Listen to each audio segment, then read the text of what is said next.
તમારી પાસે કેટલા પૈસા છે તમે એવા તમે ધ્યાન નહીં આપો. તમારી પાસે કેટલા લોકો છે એની તરફ તમે ધ્યાન નહીં આપો. તમારી કન્ડિશન કેવી છે તમારું ધ્યાન તમે એના પર નહીં આપો.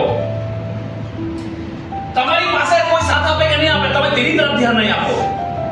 એક બાબત હંમેશા ધ્યાન રાખો, તમારું ધ્યાન કેવલ યહોવા પર હોવું જોઈએ. ગિદિયોન 300 માણસો લઈને નીકળ્યો, એ 300 માણસો પર ધ્યાન નહીં આપ્યું. એ 300 માણસો કેટલા હથિયાર છે તેને નહીં જોયું. તેને કેવલ એનો માઇન્ડ તેને યહોવા પર નાખ્યું. વહાલો, હું તમને કહેવા માંગુ છું, જ્યારે આપણે પ્રભુની સેવામાં જ્યારે ઉતારીએ છીએ, જ્યારે પ્રભુની ભક્તિ કરીએ છીએ, ત્યારે આપણે પરિસ્થિતિને જોઈએ છીએ અને પરિસ્થિતિને જોવાના કારણે આપણે દબાઈ જઈએ છીએ. આજે વિશ્વાસી લોકો કેમ છોડીને પ્રભુને જતા રહે? કેમ કે તે લોકો પરમેશ્વરને જોતા નથી પણ પરિસ્થિતિને ધ્યાન આપે છે. ગિદિયોને પરિસ્થિતિને ધ્યાન નહીં આપ્યું, ગિદિયોને યહોવા પર ધ્યાન આપ્યું. હું તને એ કહેવા માંગુ છું તમે લોકોને કે તમે ચારે તરફ ધ્યાન નહીં કરો, તમારું ધ્યાન કેવલ પ્રભુ પર તમે રાખો.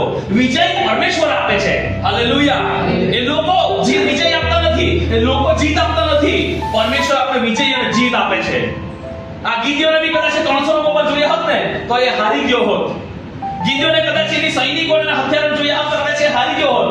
પણ તેણે એક પરિસ્થિતિ પર ધ્યાન નહીં આપ્યું. તેણે કેવલ પ્રભુના શબ્દને તેને ધ્યાન આપ્યું કે પ્રભુ શું કહેવા માંગે છે. પ્રભુએ ખાલી એટલું જ કીધું કે 300 માણસથી તને જીત આપીશ.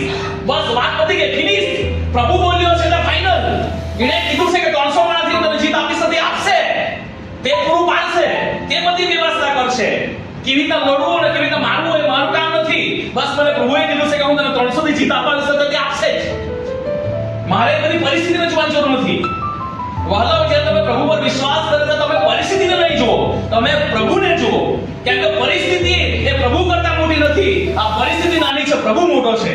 હાલેલુયા.